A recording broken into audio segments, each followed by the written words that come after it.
Ya, Assalamualaikum warahmatullahi wabarakatuh. Selamat datang dan selamat bergabung di webinar series Kesehatan Jiwa yang dipersembahkan oleh Rumah Sakit Jiwa Islam Klender. Selamat bergabung semuanya. Semoga para hadirin sekalian selalu diberi kesehatan.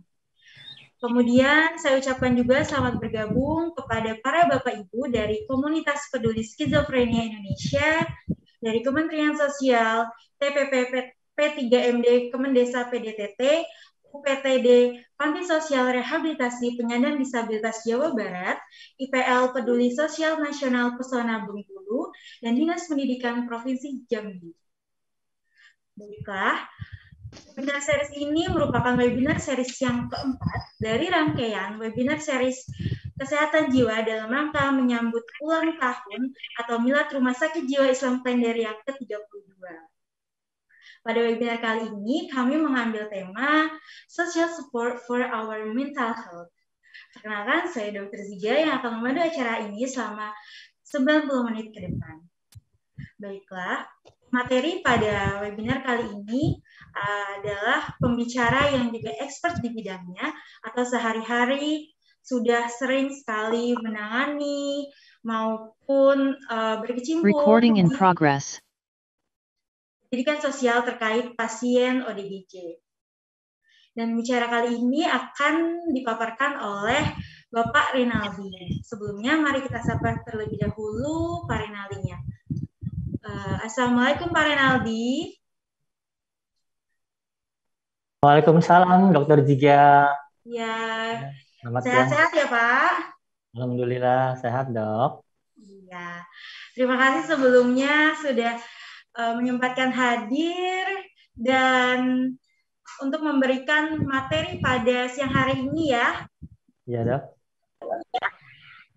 Baiklah, selanjutnya saya akan membacakan CV dari Bapak Rinaldi. Bapak Rinaldi, nama lengkapnya adalah Pak Rinaldi Satya Sosial atau akrab disapa Pak Didi. Beliau lahir di Padang pada tanggal 26 Juni tahun 1969.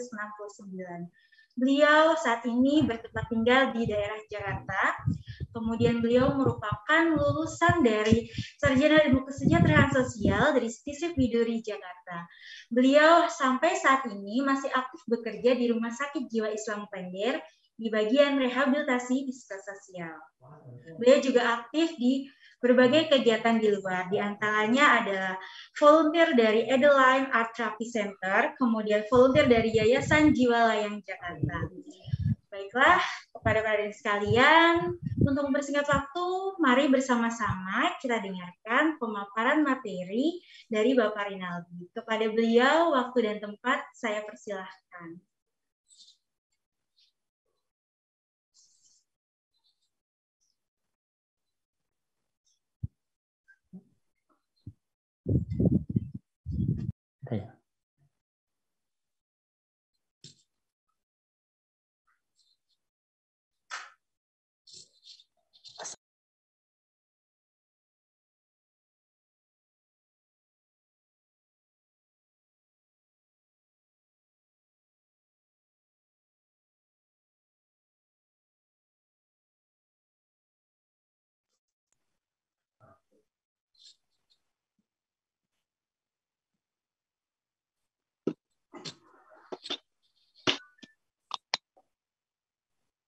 Assalamualaikum warahmatullahi wabarakatuh. Selamat siang Bapak Ibu semuanya. Selamat datang di Rumah Sakit Jiwa Islam Klender. Pada kesempatan ini kita akan mengikuti webinar series yang keempat, yaitu tentang dukungan sosial untuk kesehatan jiwa. Sekilas saya akan membahas tentang rehabilitasi psikososial karena Rumah Sakit Jiwa Islam Klender mempunyai sebuah layanan unit rehabilitasi psikososial. Perlu kita ketahui apa sih rehabilitasi psikososial itu? Rehabilitasi itu suatu kegiatan atau proses kepada seorang untuk memulihkan keadaannya seperti semula. Sementara psikososial itu suatu keseimbangan hubungan emosi, psikologis, dan sosialnya dalam diri seseorang. Jadi rehabilitasi psikososial yaitu pengembalian fungsi individu melalui proses pendekatan psikologi dan sosial yang terencana dan bertahap sehingga mereka dapat produktif dan kembali ke masyarakat.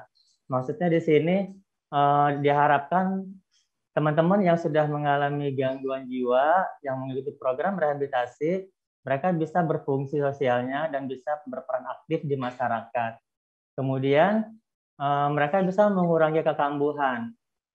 Dengan mengikuti program rehabilitasi yang diharapkan tadinya mungkin teman-teman di sini penderita gangguan jiwa yang tadinya mereka bisa setahun bisa berkali-kali masuk ke rawat inap atau timbul gejala sehingga mereka harus bolak-balik masuk ke rumah sakit.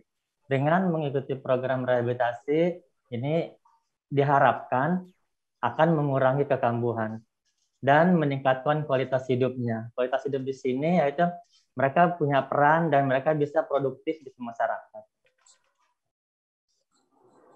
Di sini ada optimal fungsi sosial dan perilaku. Kemudian meningkatkan kepatuhan berobat melalui edukasi, juga meningkatkan kemampuan bersosialisasi. Ini merupakan salah satu tujuan dari rehabilitasi. Tujuan lainnya yaitu sebagai sosialisasi dan komunikasi dengan baik di lingkungannya. Teman-teman penderita gangguan jiwa itu sulit untuk bersosialisasi dan juga berkomunikasi. Dengan mengikuti program rehabilitasi, teman-teman yang mengalami gangguan jiwa atau teman-teman ODS, itu mereka diharapkan bisa melakukan sosialisasi dengan teman-temannya dan juga diharapkan dapat berkomunikasi dengan efektif dan efisien.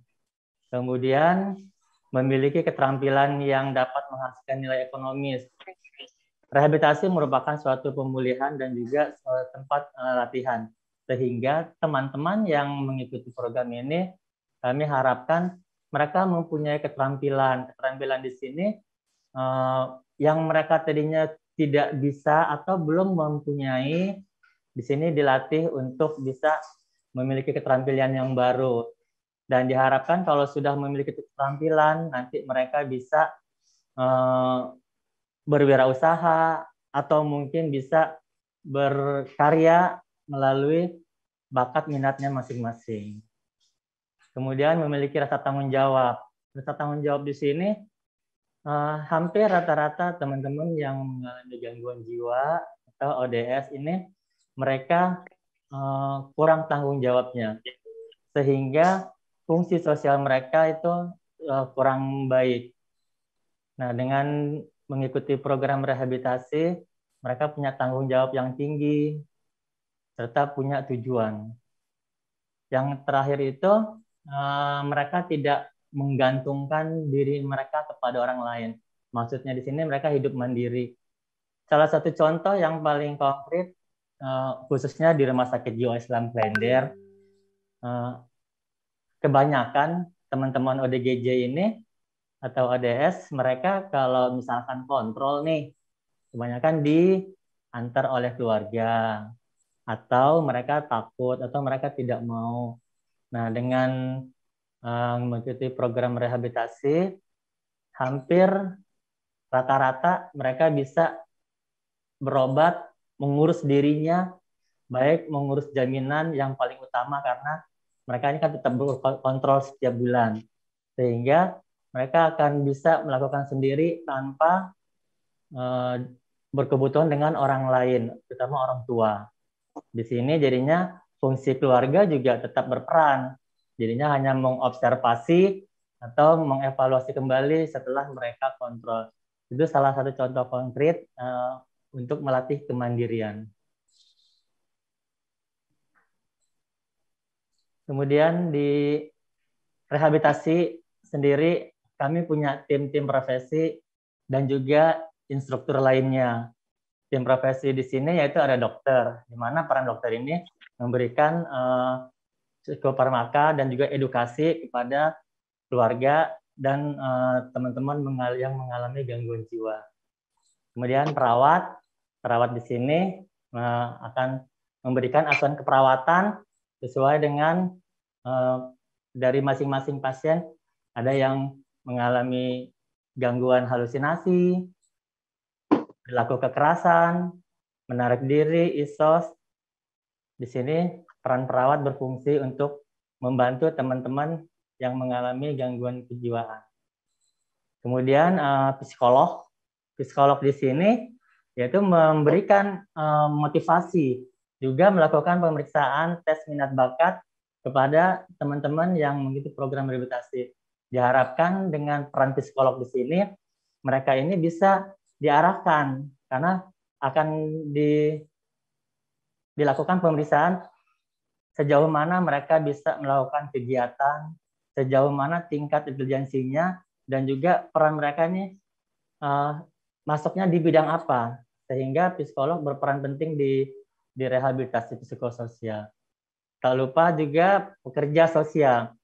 Pekerja sosial di sini yaitu memberikan edukasi dan skill sosial kepada teman-teman yang menderita gangguan jiwa. Dari semua tim profesi ini, kami juga didukung oleh instruktur lainnya seperti dari bagian kerohanian, spiritual, juga dari bimbingan terapi fisik, tata boga, dan juga instruktur lainnya. Dari semua tim profesi dan juga instruktur, ini tak luput dari dukungan sosial. Kenapa? Karena dukungan sosial sangat penting dan sangat diharapkan oleh teman-teman, khususnya penderita gangguan jiwa.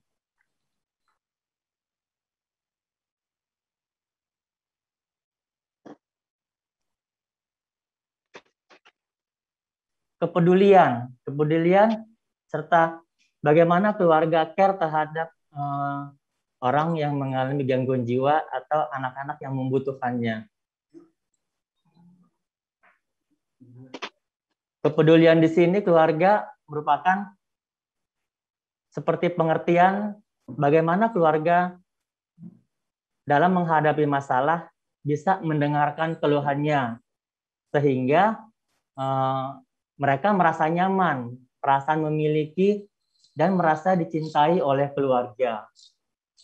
Kemudian dukungan penghargaan. Dukungan penghargaan itu penghargaan yang positif, misalkan seperti penghargaan dari atasan kalau mereka bekerja ya, atau rekan kerjanya, sehingga mereka akan terbangun motivasi yang baik.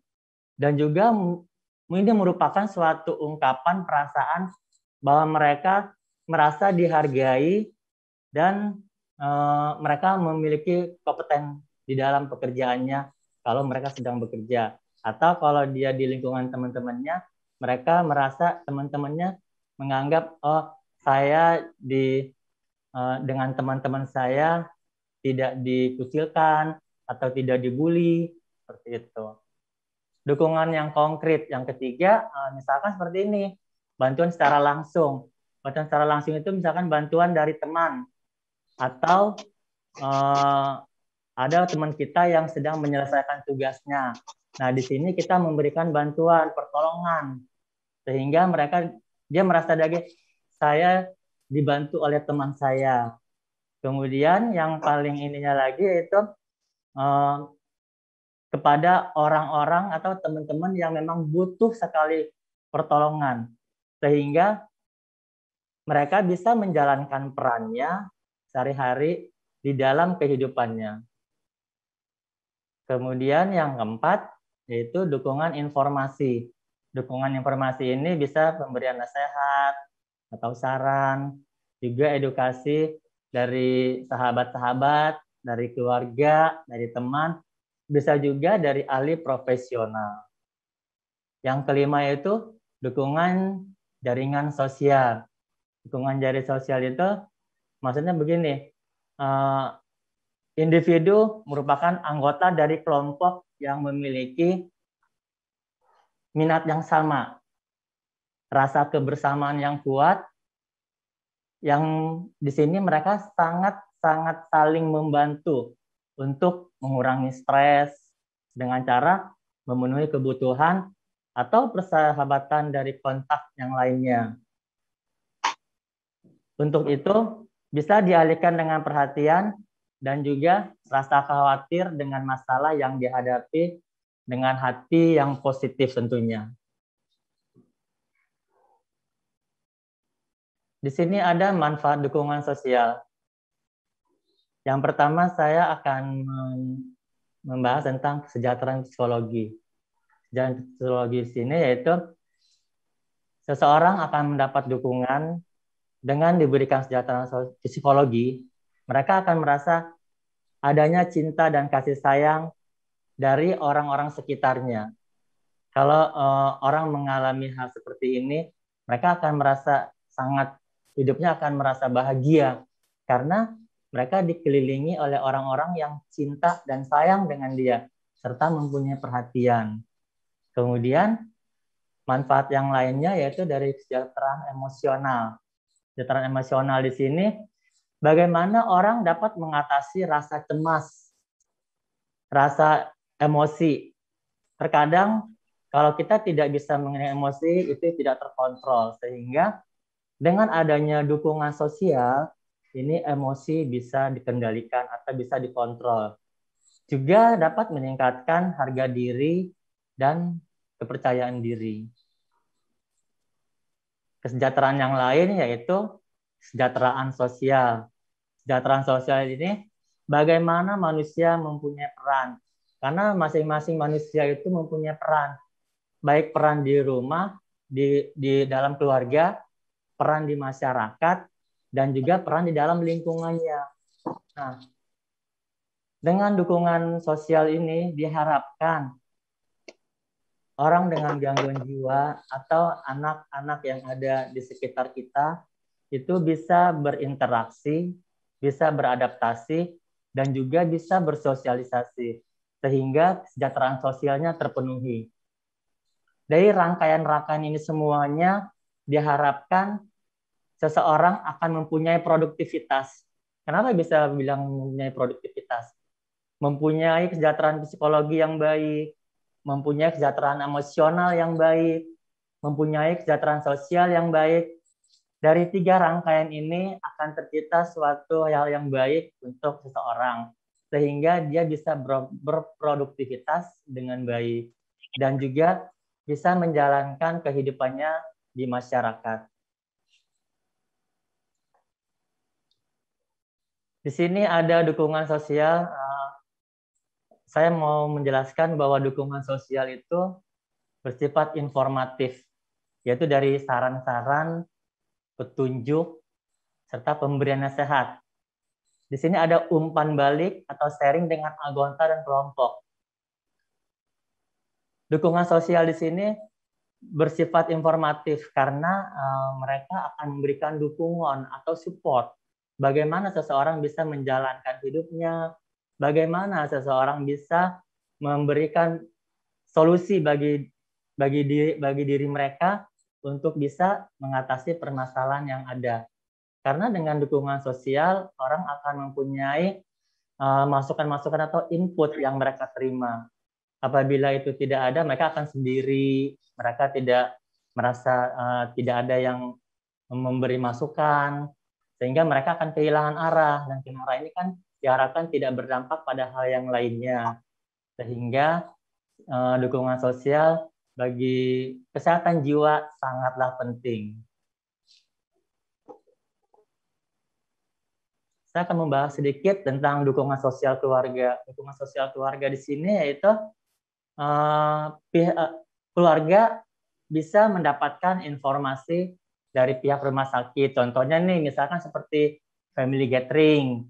Nah, di sini keluarga akan mendapatkan informasi, edukasi, juga mereka bisa berkumpul dengan keluarga-keluarga yang lain. Kemudian adanya keswamas, itu seperti penyuluhan yang lagi booming saat ini karena ini kan lagi masa pandemi ya Bapak Ibu ya. Sehingga untuk melakukan penyuluhan yang harus kontak dengan orang lain sekarang belum dilakukan dulu. Akhirnya yang paling booming saat ini berupa webinar yang dilakukan oleh beberapa instansi, baik pemerintah maupun swasta. Seperti saat ini, kami melakukan webinar kepada Bapak Ibu semuanya dan juga kepada masyarakat tentang edukasi tentang kesehatan jiwa, bagaimana tentang penyakit, dan lain-lainnya.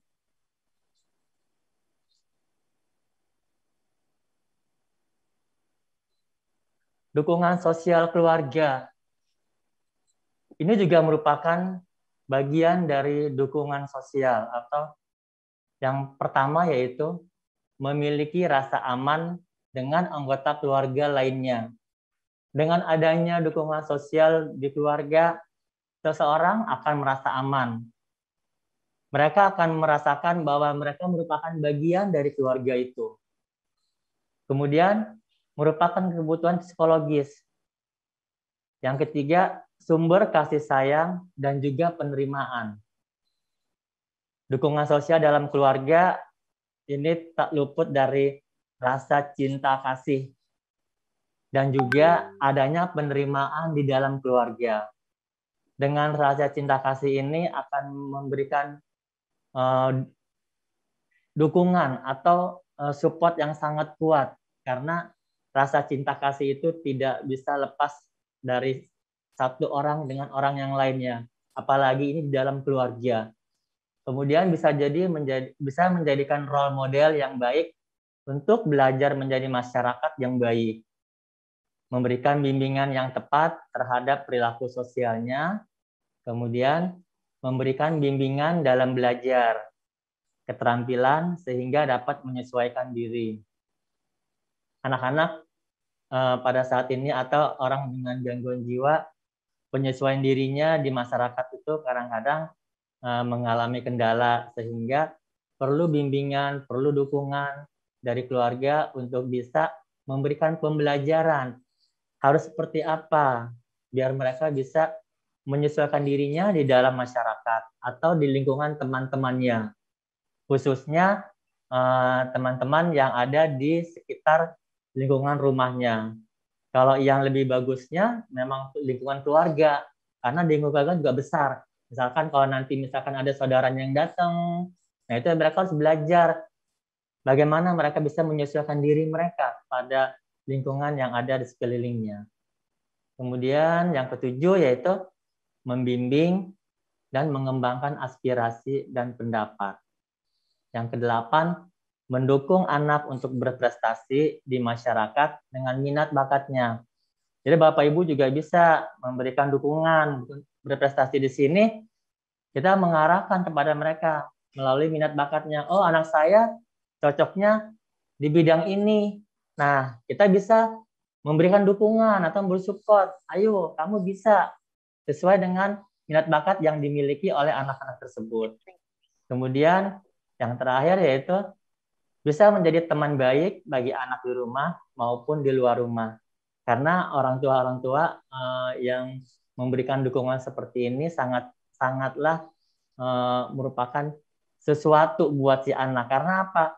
Dia merasa bahwa orang tuanya itu tidak ada jeda atau tidak ada jarak ya, di mana mereka merasa saling adanya rasa dekat, rasa keterikatan antara ibu dan anak. Tapi di sini mereka mungkin merasa, oh orang tua saya sangat baik, orang tua saya memperhatikan saya, sehingga mereka merasa seperti orang tua saya ini kayak seperti teman buat saya.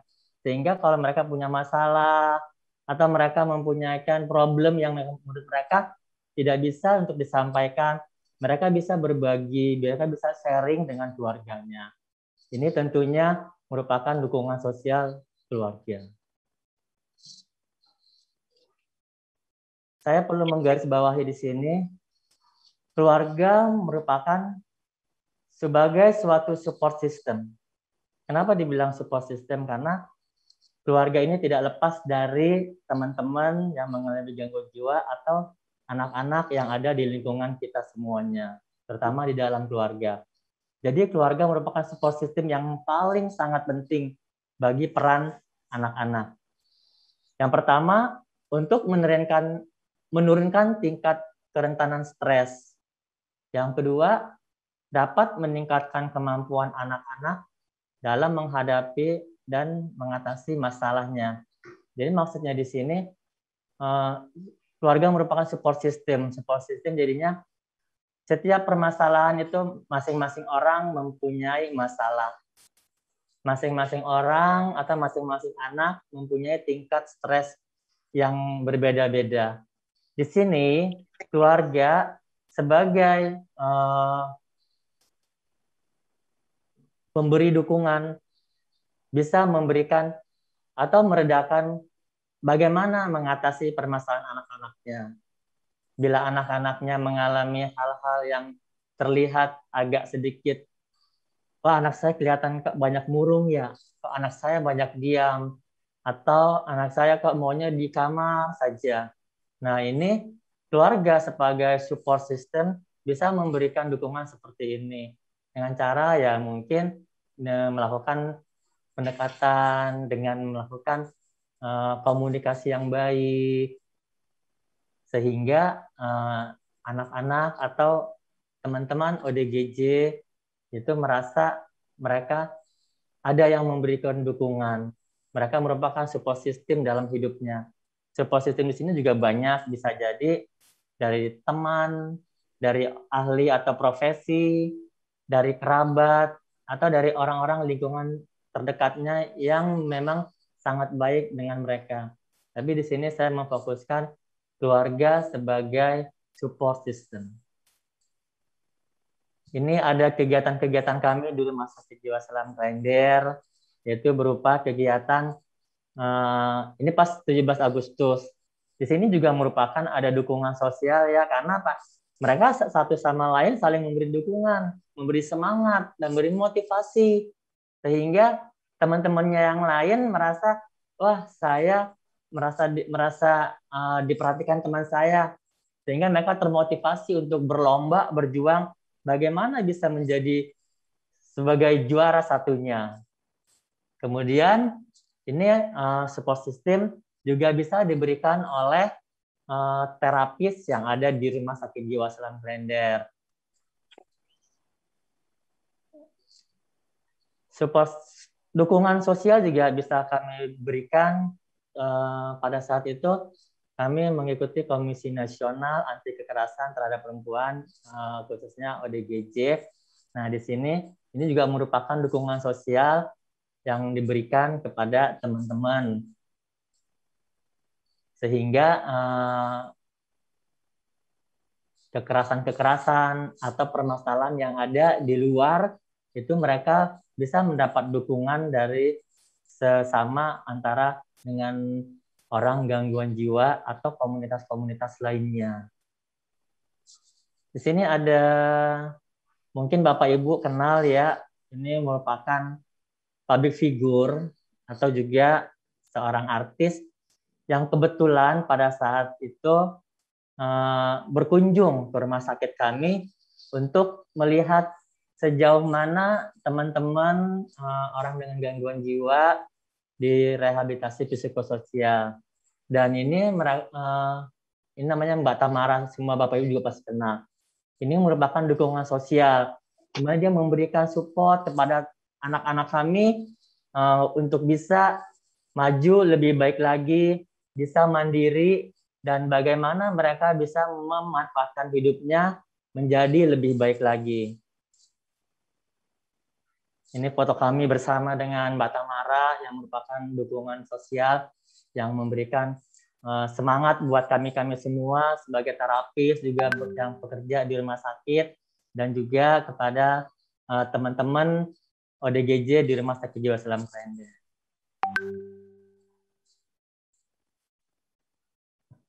Terakhir saya mengutip pernyataan dari Herman, Savena, dan Modi. Seorang bila menyadari kemampuannya, bisa dibilang sehat jiwa. Yang pertama, mampu mengatasi stres dalam hidup. Yang kedua, dapat bekerja secara produktif dan efisien. Dan yang terakhir, mampu memberikan kontribusi pada lingkungan sekitarnya. Demikian pemaparan materi dari saya. Mudah-mudahan bermanfaat dan kita bisa menjadi individu yang lebih baik lagi, sehat mental, sehat jiwa. Terima kasih. Assalamualaikum warahmatullahi wabarakatuh.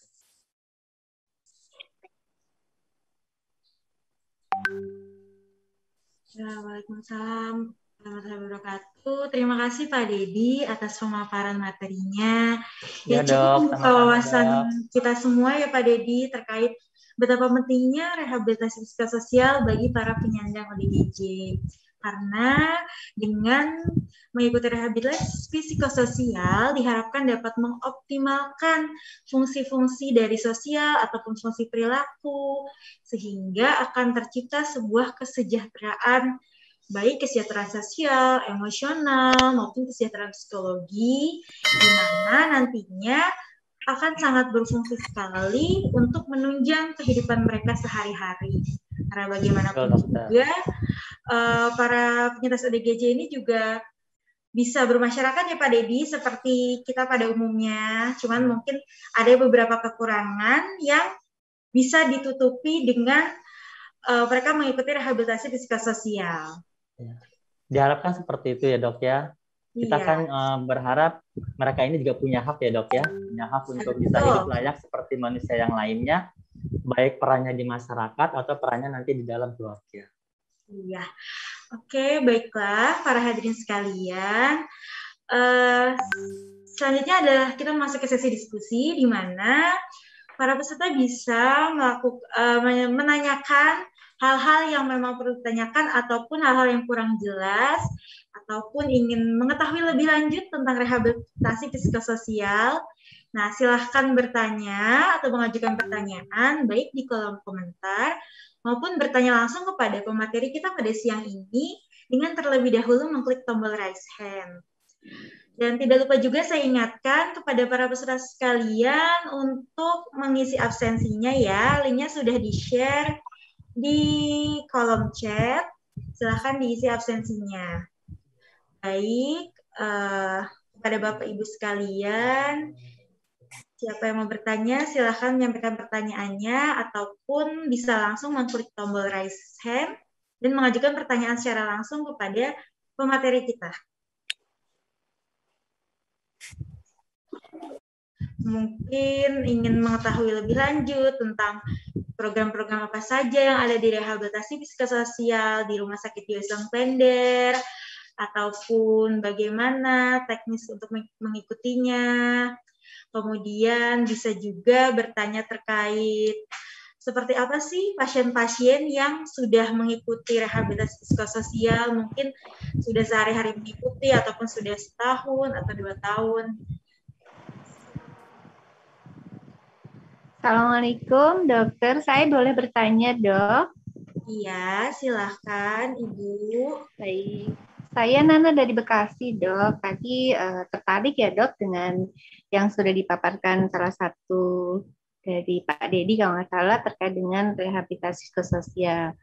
Dok, biasanya kalau ada keluarga kami, misalnya dengan pasien-pasien menghadapi ya Pak, kalau bagaimana mungkin pertanyaan saya gini, bagaimana sih sebenarnya menghadapi pasien-pasien yang kadang-kadang kalau tadi Pak Dedi sampaikan itu untuk memberikan supporting. Nah, kadang-kadang keluarga itu merasa bahwa dengan sudah kami berikan berbagai cara, tetapi ternyata kalau dengan keluarga itu kurang mengena gitu dok. Nah, mungkin apa sih Pak trik dan ininya sehingga pasien itu juga mau dengan kita sebagai keluarganya. Dan kadang-kadang misalnya dalam keluarga itu nggak semuanya dok bisa memberikan dukungan. Nah, bagaimana cara kami untuk juga memberikan pengertian kepada keluarga yang lain bahwa ini anak ini memang perlu didukung gitu. Terima kasih dok. Assalamualaikum warahmatullahi wabarakatuh. Waalaikumsalam warahmatullahi wabarakatuh. Terima kasih Ibu Nana ya dari Bekasi atas pertanyaannya. Silakan Pak Dedi untuk langsung dijawab. Oke. Assalamualaikum warahmatullahi wabarakatuh.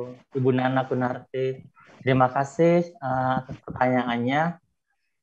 Di sini memang itu sering terjadi Bu Nana. Pertama, keluarga-keluarga mengeluhkan, kenapa ya kalau kita yang kasih tahu mereka nggak pernah mau, nggak mau dengerin.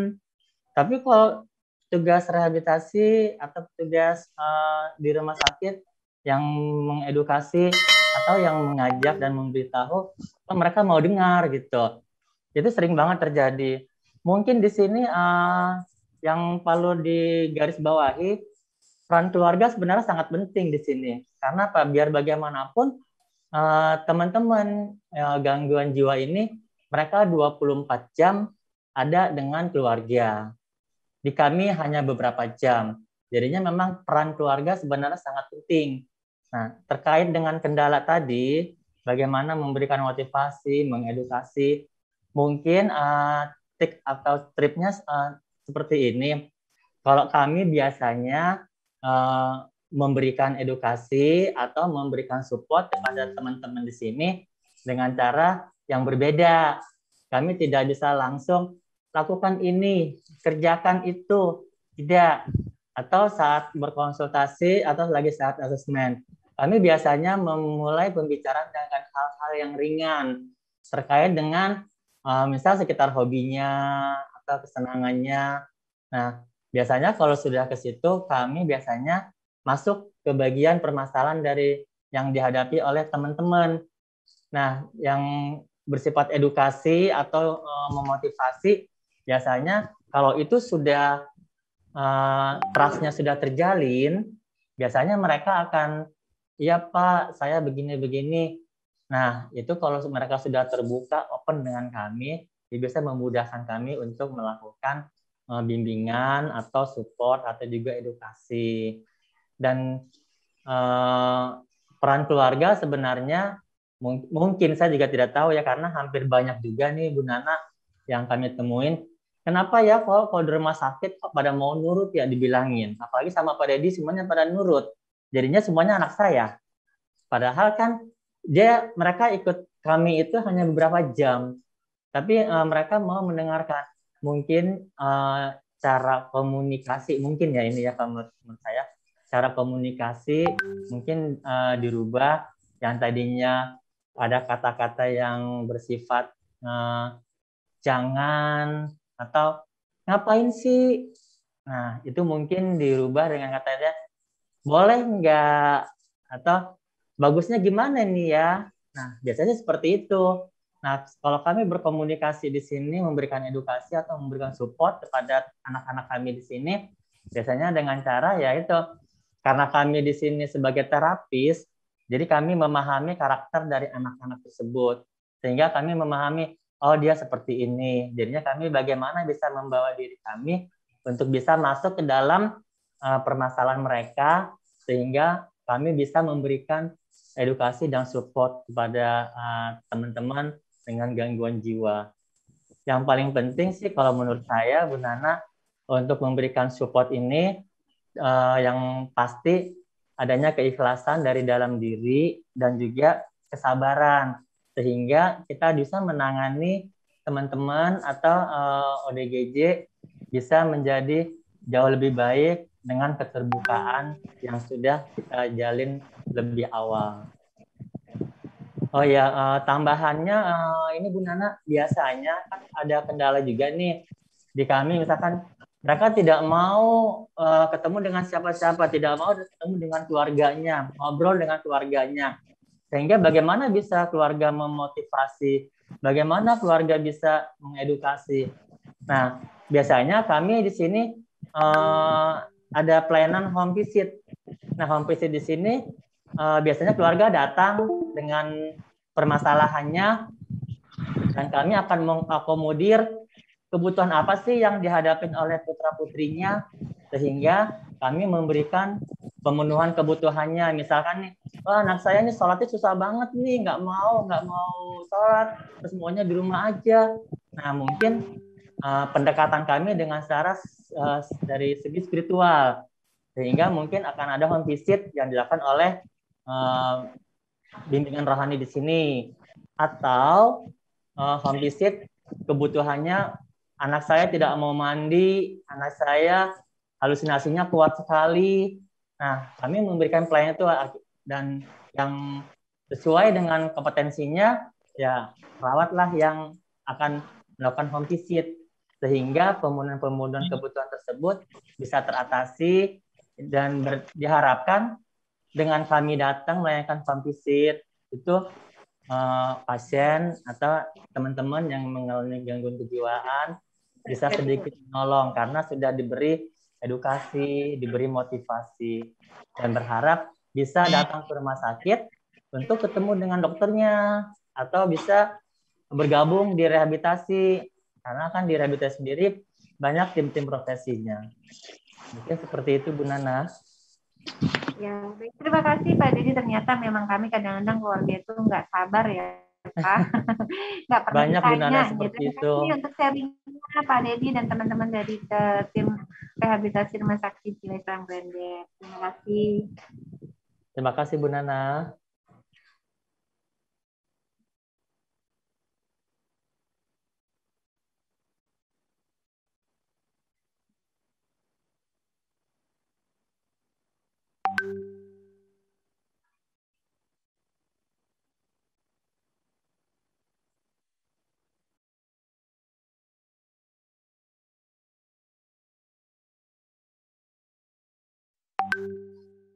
Ya, baiklah. Ini ada pertanyaan dari kolom chat ya, atas nama dari Bapak Ari Sabana. Pertanyaannya, seorang yang sering mengeluh atas kondisi dirinya, apakah dia bisa dikatakan sehat, padahal dia sendiri adalah orang dengan skizofrenia?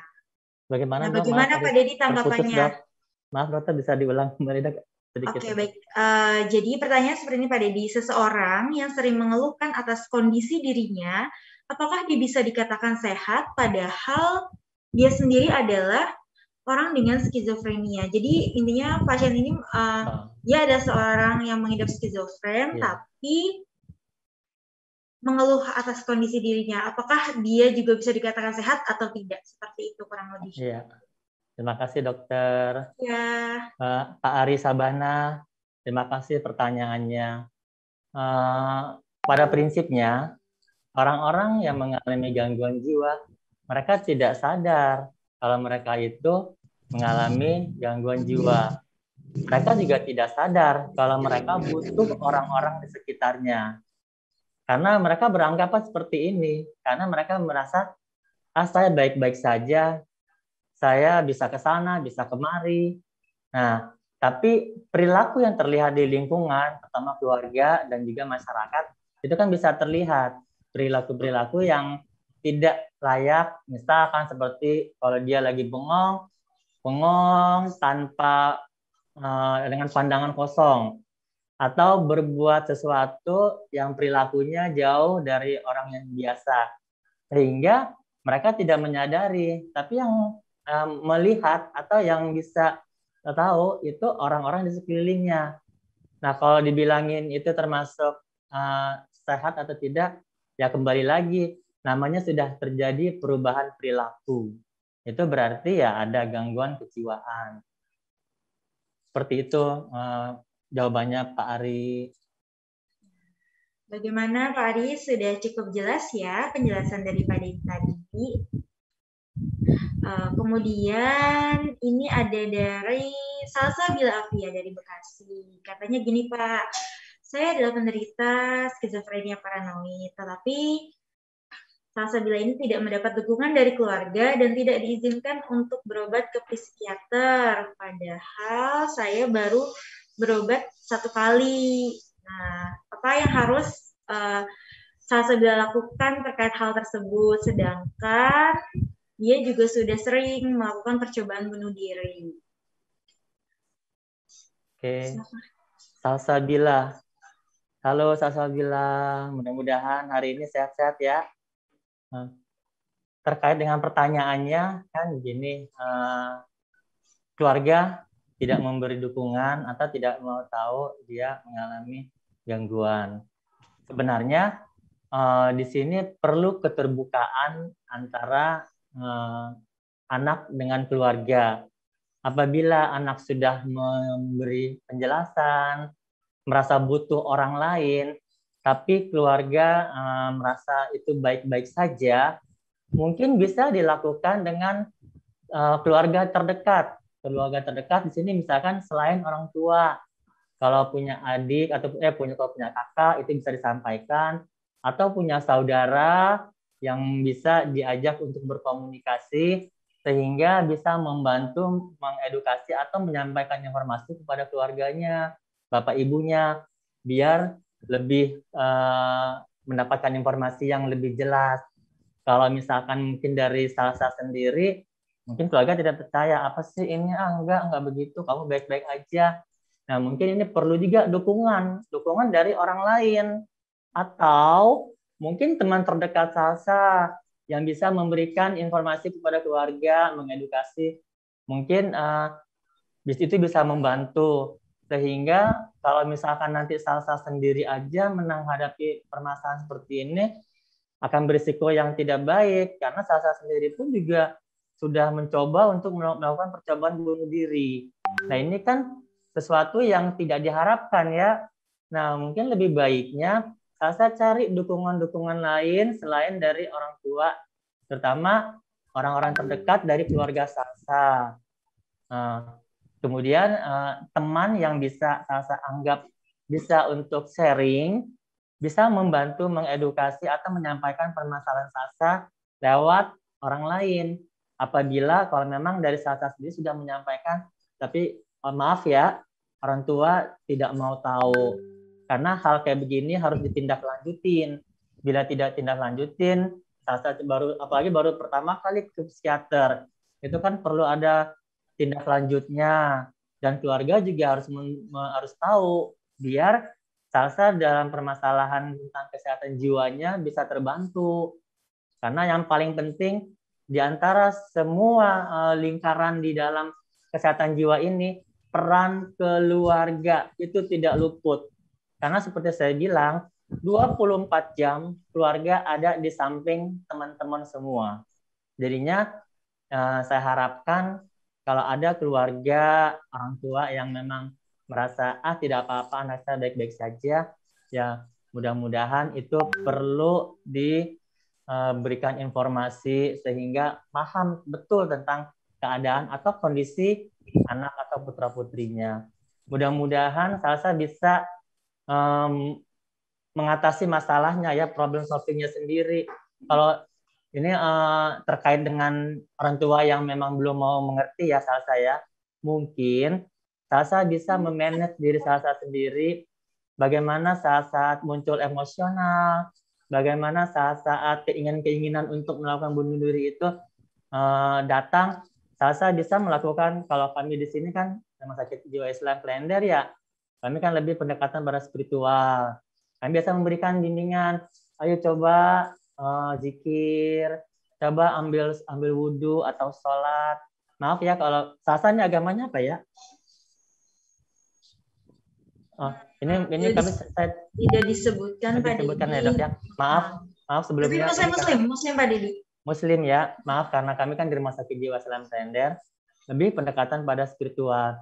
Biasanya untuk hal yang seperti ini kami memanage, memberikan bantuan dengan bagaimana dia mengontrol keinginan-keinginan yang ekstrim dengan cara yaitu pendekatan spiritual, mungkin ambil air wudhu, sholat, bisa jadi dengan menzikir dan membaca Quran. Bila itu bisa mengatasi, wah sangat syukur, alhamdulillah sangat baik. Tapi bila tidak, masih ada keinginan kuat sekali untuk membunuh diri, ya salsa harus punya dampingan orang-orang support system yang ada di sekeliling salsa yang bisa membantu biar hal-hal yang tidak diinginkan itu tidak terjadi. Seperti itu salsa. Baik, terima kasih Pak Dedi atas penjelasannya. Semoga salsa sedapat mungkin, sesegera mungkin bisa mendapatkan pertolongan terkait kondisinya saat ini. Dan semoga orang tua dari salsa juga berkeinginan untuk mengizinkan salsa pergi ke psikiater untuk mendapatkan pertolongan, karena pertolongan lebih awal itu akan menghasilkan output yang lebih baik, seperti itu. Baik, untuk selanjutnya dari Ibu Mahyulis, Pak Rinaldi mau tanya, apa sih kiat-kiat kita sebagai perawat dalam menghadapi keluhan klien pada masa pandemi COVID-19? Dan apakah ada klien yang terkonfirmasi COVID-19 dan bagaimana cara menghadapi klien tersebut? Silahkan Pak Dedi. Oke, terima kasih Bu pertanyaannya. Ini terkait dengan pandemi ya Dok ya. Ini kan lagi Iya. banyak pandemi nih. Kalau kami di Rumah Sakit Jiwa Islam Klender, kiat-kiat yang kami lakukan, yang pertama itu tetap menjalankan dan melakukan prokes ketat dan juga penggunaan alat pelindung diri sesuai dengan level-levelnya. Terkait dengan pelayanan, ya memang dengan kondisi begini kadang-kadang kan orang lebih pada emosionalnya yang lebih muncul. Karena kadang-kadang kita kasih tahu mereka tidak bisa terima gitu. Memang di sini yang paling dituntut itu kesabaran. Tapi yang paling penting bagaimana keikhlasan kita dalam memberikan pelayanan. Kalau misalkan kita sudah ikhlas, insya Allah dalam setiap pelayanan yang bagaimanapun, kalau misalkan keluarganya marah-marah, atau ada pengen buru-buru, atau mungkin ada yang merasa mungkin ada kata-kata yang tidak enak yang keluar. Kalau kita sudah memberikan pelayanan dengan ikhlas, insya Allah yang keluar pun juga nanti akan ikhlas, baik dalam perilaku, bertutur kata, dan juga sikap kita. Kalau di Rumah Sakit Jiwa Islam Klender sendiri, tadi yang terpapar ya Dok ya? Ya, karena kita screeningnya cukup ketat ya, karena kita sendiri kan fasilitasnya masih terbatas. Jadi kita memang benar-benar untuk pasien-pasien dengan gangguan jiwa murni, tidak ada kelainan fisik, seperti itu. Iya, di rumah sakit kami sendiri tidak ada untuk pelayanan penderita COVID ya Dok ya? Iya. Karena kami sendiri murni untuk penanganan kasus jiwanya saja. Apabila ada pun juga mungkin dokter akan merujuk ke rumah sakit yang mendapatkan pelayanan COVID seperti itu. Untuk rumah sakit lain, ya betul Pak Dedi. Baik, cukup ya Pak Dedi? Cukup Dok. Ya baik. Selanjutnya dari Wasi, Assalamualaikum. Apa yang harus dilakukan agar teman yang dengan skizofrenia tidak mudah kambuh dan cara menanganinya? Oke. Ini juga banyak nih yang terjadi di lingkungan teman-teman penderita dengan gangguan jiwa. Jadinya antara teman yang satu dengan teman yang lain, itu mereka kadang-kadang memang butuh dukungan. Nah, bagaimana supaya teman kita yang satu bisa mendapat motivasi atau mendapat dukungan dari seseorang. Nah, kita yang sebagai penderita juga diharapkan di sini mempunyai peran. Bagaimana kita memberikan dukungan buat teman kita yang sama-sama mengalami gangguan kejiwaan. Biasanya kalau di kita itu kan ada ini ya dukungan sebaya. Dukungan sebaya itu jadinya teman-teman yang sama-sama sependerita. Biasanya mereka ini ada komunitas. Nah, di sini sangat membantu untuk teman-teman yang memang mengalami gangguan jiwa. Diharapkan kalau memang misalkan teman-teman mengalami gangguan kejiwaan atau orang dengan schizofren bisa bergabung di komunitas-komunitas sehingga teman-teman tidak sendiri dan teman-teman bisa dibantu dengan diedukasi oleh teman-temannya sendiri dan mereka mungkin lebih tahu. Misalkan seperti ini, saya nggak bisa tidur gimana nih ya? Nah, ini karena temannya sama, sependeritaan, teman sebaya, mereka paham. Oh ya udah, kamu harus begini, obatnya diminum yang teratur. Terus kalau misalnya ada apa, harus cerita. Nah, atau mungkin juga teman-teman yang mengalami halusinasi.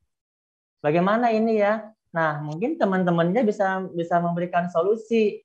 Oh, kamu harus melakukan seperti ini. Misalkan nih, melakukan kegiatan-kegiatan yang positif, kegiatan-kegiatan hobi-hobinya yang dia suka. Hobi kamu apa? Hobi saya ini. Coba kamu lakukan. Atau mungkin, ayo kita ketemu ya ngobrol-ngobrol biar kamu nggak merasa ini. Itu juga merupakan suatu dukungan dan bisa membantu teman kita yang mengalami gangguan jiwa. Nah, seperti itu, Dok.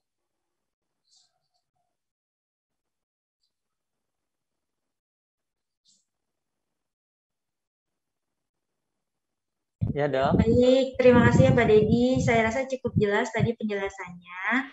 Kemudian ini dari Grace Sarah. Pertanyaannya, apakah ada perbedaan antara orang dengan gangguan mental dan dengan ODGJ? Apakah itu sama? Terima kasih Grace atas pertanyaannya. Bagaimana Pak Dedi? Perbedaan gangguan mental dengan ODGJ. Iya. Gangguan mental ini kan merupakan suatu gangguan yang dialami oleh teman-teman dengan gangguan jiwa. ODGJ orang dengan gangguan jiwa. Jadinya kalau menurut saya, Dok, ya, gangguan mental dengan ODGJ itu sama. Karena pada prinsipnya teman-teman yang sudah ODGJ itu mereka mengalami gangguan mental. Sehingga mereka akan terjadi perubahan-perubahan perilaku, perubahan-perubahan dalam bersikap, dalam berkomunikasi, dan juga mereka tidak punya coping yang cukup baik. Sehingga mereka akan mengalami gangguan mental yang tidak bisa mereka atasi kalau mereka punya permasalahan. Sama juga dengan orang dengan gangguan jiwa. Dengan orang dengan gangguan jiwa itu, setahu saya, ini sudah ditetapkan oleh pemerintah ya, bahwa orang gangguan jiwa itu disebut dengan nama istilah ODGJ, orang dengan gangguan jiwa. Jadinya memang sama, orang gangguan mental dengan orang gangguan jiwa itu sama. Cuman beda istilah sebutannya saja ya. Mungkin seperti itu, Dok. Iya, baik. Ya benar sekali yang sudah dijelaskan Pak Dedi tadi. Sebenarnya sama, cuma permasalahan perbedaan istilah saja ya. Semoga jelas penjelasannya. Ini dari Wulan Dwi Putri. Saya baca, ini saya singkat saja. Intinya adalah ingin bertanya, di Wulan ini sudah rutin Pak kontrol berobat ke polipsikiatri. Menurut Bapak bagaimana bagusnya? Apakah Wulannya harus menjalani tes MMPI untuk mengetahui kondisi kejiwaannya yang sekarang? Lalu kemudian dia bertanya juga apa perbedaannya MMPI yang versi 1 dan MMPI 2. Karena beliau biasanya hanya melakukan tes ini untuk keperluan administrasi atau syarat pekerjaan. Seperti itu Pak Dedi. Oke, terima kasih Wulan. Di sini ada pertanyaan, apakah saya perlu untuk melakukan tes MMPI? Biasanya untuk teman-teman dengan gangguan jiwa, ini biasanya dari dokter psikiaternya atau dokter DPJP-nya yang menyarankan untuk melakukan tes MMPI. Tujuannya di sini mungkin untuk melihat lebih lanjut sejauh mana tingkat gangguan jiwanya, dilihat dari berbagai aspek, terutama dengan menggunakan tes MMPI. Karena MMPI di sini banyak yang dilihat. Mungkin nanti Dr. Jiga juga bisa menambahkan. Nah, kalau dibilangin MMPI 1 dan MMPI 2, sebenarnya sih itu sama ya dok ya. Cuman versinya aja yang berbeda. Mungkin kalau yang MMPI 1 itu 556 kalau tidak salah, dan MMPI 2 itu 338. Dan jadinya memang lebih dipersingkat. Mungkin juga ini ya, kan kalau versi 1 itu kan lebih banyak ya, sehingga teman-teman yang melakukan pemeriksaan mengalami banyak banget sih ini gitu. Padahal sih kalau setahu saya juga kalau namanya versi 1 itu kan lebih detail ya mungkin ya dok ya.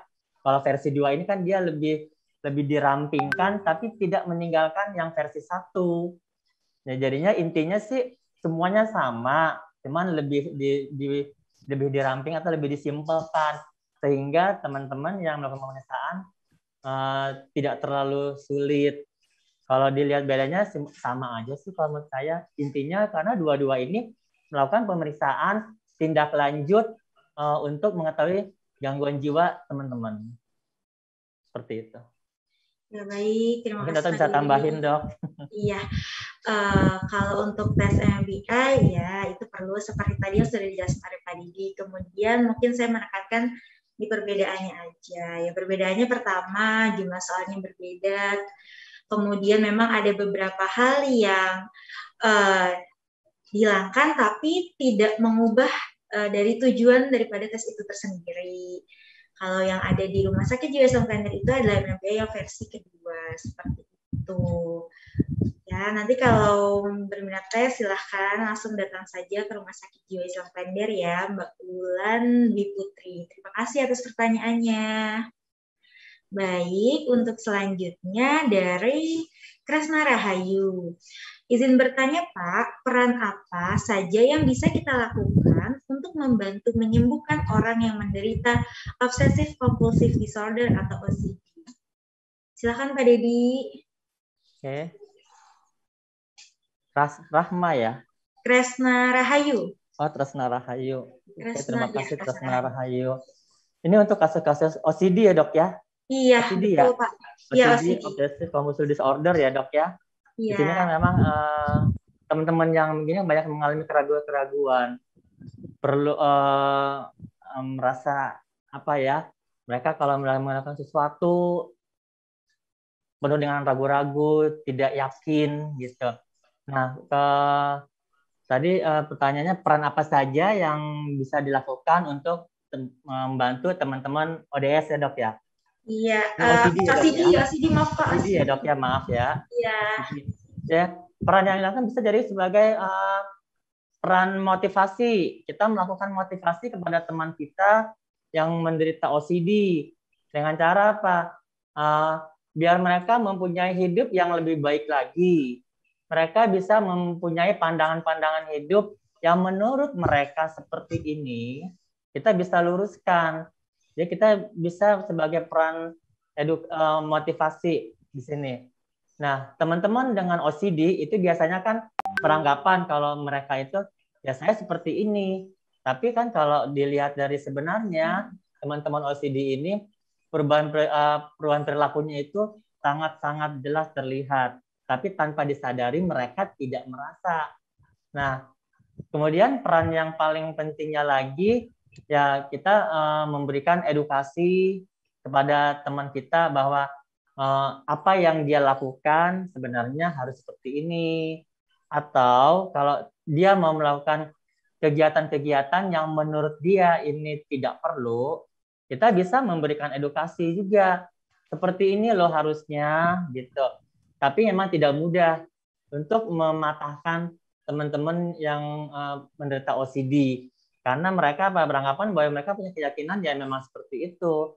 Tapi kita sebagai teman pendampingnya, jangan bosan-bosan untuk memberikan edukasi, memberikan motivasi, dan juga adanya support system. Nah, saya kembalikan membahas support system. Yang di sini juga teman, kita yang punya teman OCD, kita juga bisa sebagai support system, memberikan dukungan kepada mereka, memberikan motivasi kayak tadi, memberikan edukasi, dan juga memberikan perhatian. Karena mereka teman-teman OCD gini merasa orang-orang di sekitarnya itu tidak mau tahu. Dan mereka mungkin pikir, dianya aja yang kayak begitu. Lagian orang nggak apa-apa kok dia gitu. Nah, tapi kan mereka nggak mengetahui kalau memang mereka memang penderita OCD ini memang punya perilaku seperti itu. Nah, diharapkan kita yang tahu, kita yang mengerti tentang kondisi dan keadaan teman-teman OCD, kita bisa mempunyai peran yang lebih. Ya, yang paling penting ya memang harus dituntut kesabaran, karena teman OCD ini pasti beranggapan, nggak bisa, orang gue maunya kayak begini. Nah, kita sebagai support systemnya bisa memberikan dukungan-dukungan yang lebih, tidak bosan-bosan untuk mengingatkan. Nah, yang paling penting lagi sih, teman-teman OCD ini bukan dijauhkan ya, tapi didekatkan. Karena kalau mereka tanpa dijauhkan, kalau menurut saya, dengan pengalaman saya selama di sini di rehabilitasi psikososial, teman-teman OCD kalau dijauhkan, mereka akan makin saling membenci dengan orang yang ada di sekelilingnya. Nah, untuk itu perlu kita dukung, kita perlu kita motivasi, kita berikan kasih sayang, perhatian dalam arti untuk membantu proses penyembuhannya. Karena kalau kita makin menjauhkan, ya tidak membantu untuk proses penyembuhan. Walaupun penyembuhan itu memang agak sulit, perlu proses. Tapi setidak-tidaknya kita sebagai teman mempunyai peran yang bisa kita lakukan untuk membantu teman kita yang mengalami OCD. Seperti itu, Dok. Baik, cukup jelas ya penjelasannya. Kemudian ini ada pertanyaan lagi Pak dari Kresta Rahayu, dari orang yang sama. Izin bertanya lagi. Bagaimana cara memberi bimbingan kepada anak yang sudah remaja atau SMA, tetapi masih kesulitan dalam berkomunikasi atau mengutarakan pendapat di lingkungan sosial, kemudian sulit dinasihati orang tua dan belum tahu terkait tujuan hidupnya apa? Bagaimana Pak Dedi? Oke. Yang pertama tadi yang apa, Dok? Tidak tahu bagaimana. Ya, bimbingan anak yang sudah remaja, karena pertama masih kesulitan untuk berkomunikasi atau mengutarakan pendapat di lingkungan sosialnya. Ya. Untuk anak-anak remaja pada saat ini kebanyakan memang karena ini dari segi pergaulan juga ya, Dok ya.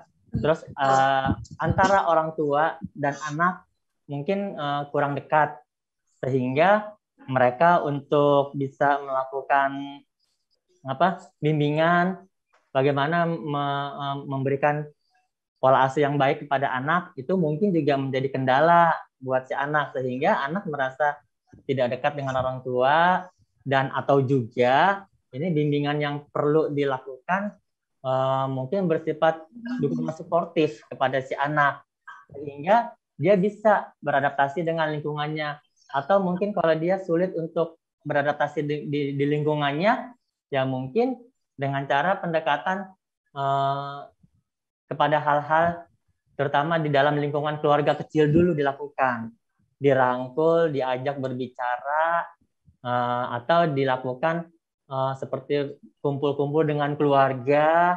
Nah, di sini akan terlihat kalau memang dia agak sulit untuk mengutarakan pendapatnya atau sulit untuk berkomunikasi, keluarga bisa dengan cara merespon, ayo kamu mau apa, kamu kepingin apa. Nah, itu bisa dilakukan karena orang-orang yang memang sulit untuk berkomunikasi itu memang lingkungan sekitarnya lah yang harus merespon lebih dahulu. Diharapkan dengan sering direspon, itu anak akan terbiasa untuk melakukan komunikasi, dan bisa mungkin anak tersebut bisa menjadi lebih nyaman sehingga akan ada keterbukaan atau dia bisa meningkatkan komunikasinya. Kemudian terkait dengan sulit di apa tadi ya? Apa Dedi? Yang kedua apa tadi, Dok? Oh, ini sulit untuk dinasihati orang tua. Oh, sulit dinasehatin. Kalau sulit dinasehatin kan ini kan perilaku ya, Dok ya. Jadi memang kadang-kadang ada beberapa anak kalau di kita itu di rehabilitasi psikososial ada beberapa yang memang sulit untuk dinasehatin. Kadang-kadang suka bohong. Kita tanya ini jawabnya beda. Kita klarifikasi ternyata bukan itu. Nah, ini untuk anak-anak yang mengalami seperti ini perlu kita tindak lanjutin mungkin dengan cara pendekatan dari segi spiritualnya. Biasanya kan kalau lagi dari segi spiritual kan ini anak biasanya lebih mengikuti ya, atau mungkin bisa dilakukan pendampingan dengan orang lain sehingga itu anak bisa diedukasi bagaimana supaya dia tidak bisa berbohong dengan orang tuanya. Karena kadang-kadang kalau orang tua yang bilangin lagi seperti tadi awal yang Bu Nana bilang kan sulit itu ya.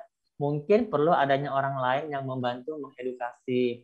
Tapi kalau misalkan terkait ini sering bohong, ya memang sih ini suatu perilaku ya. Dan di sini juga banyak. Cuman ya kami selalu mengingatkan dari segi spiritualnya bahwa kalau manusia itu tidak boleh berbohong. Karena kalau berbohong itu kan dosa. Nah, kami biasa mengedukasi gitu. Nah, kalau dosa nanti yang tanggung siapa? Nah, jadi tidak boleh berbohong. Sekecil apapun harus jujur. Nah, pendekatan yang dilakukan ya memang harus dari segi spiritual. Karena kalau bila anak-anak seperti gini, kalau mereka lebih pendekatan spiritual, biasanya siraman rohani itu akan mereka resapi, dan mereka minta, oh iya, saya kan nggak boleh bohong ya. Oh iya, saya harus sopan dengan orang tua saya nggak boleh berbohong, gitu. Sehingga kalau itu ditanamkan terus dari segi spiritualnya, insya Allah akan mengurangi sedikit-sedikit dan akan terkikis kesukaan untuk berbohong. Seperti itu, Dok. Ya, baik. Cukup jelas ya penjelasannya tadi, sudah dijelaskan dari berbagai aspek untuk bagaimana cara pendekatan terhadap anak para Bapak Ibu sekalian. Ya baiklah, mengingat waktu kita yang sudah hampir habis ya. Mohon maaf apabila ada pertanyaan yang tidak bisa dijawab ya karena permasalahan waktu. Terima kasih juga atas partisipasi dan antusiasme dari para peserta webinar sekalian. Kemudian perlu saya ingatkan lagi bahwa untuk 3 pertanyaan terbaik nanti akan dihubungi langsung oleh panitia dan mendapatkan hadiah. Hadiahnya apa? Silahkan ditunggu saja. Semoga dan teman-teman beruntung semua ya. Baiklah, saya kira cukup. Tadi sesi diskusinya, kemudian penjelasannya, dan terima kasih juga kepada Pak Dedi ya atas materinya sangat luar biasa dan menambah wawasan bagi kita semua di sini. Amin. Sehingga Terima kasih, kita lebih bisa aware terhadap orang-orang sekitar kita ataupun sanak saudara kita, terutama mereka yang dengan gangguan kesehatan mental. Sehingga mereka bisa kembali bermasyarakat dan bersosialisasi lagi dengan baik, serta mengoptimalkan fungsi-fungsi sosial dan perilaku mereka. Ya, baik. Kepada teman-teman juga, jangan lupa untuk mengikuti webinar series yang selanjutnya, yaitu webinar series yang kelima, yang tentunya tidak kalah menarik dari webinar yang diselenggarakan hari ini. Dan juga jangan lupa follow IG Rumah Sakit Jiwa Islam Klender, yaitu @rsjik_official. Kemudian jangan lupa juga untuk like dan subscribe di YouTube dari Rumah Sakit Jiwa Islam Klender. Baiklah, selanjutnya kepada para peserta sekalian diharapkan untuk mengaktifkan videonya karena kita akan ada sesi foto bersama ya.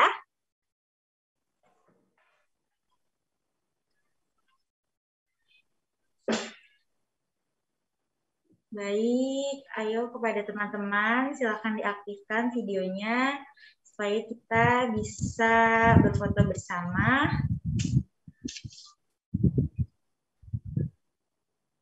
Oke, baik ya, kita langsung saja dari set pertama ya.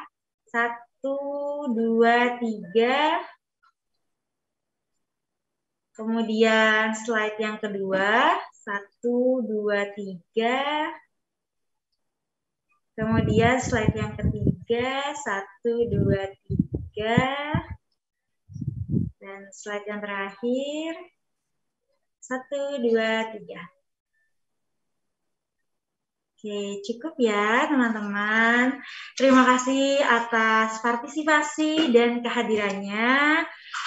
Dan semangatnya untuk mengikuti webinar series yang keempat ini, pesan saya tetap jaga kesehatan dan tetap patuhi protokol kesehatan 5M. Memakai masker, mencuci tangan, menjaga jarak, menghindari kerumunan, dan mengurangi mobilitas untuk memutus mata rantai penyebaran virus corona. Karena sehat itu dari kita, untuk kita, dan orang-orang sekitar kita. Akhir kata, wassalamualaikum warahmatullahi wabarakatuh. Sampai jumpa di webinar selanjutnya. Terima kasih semua. Terima kasih dok. Kak Didi. Assalamualaikum. Terima kasih Bapak Ibu semuanya. Sehat-sehat selalu. Sukses selalu ya. Terima kasih.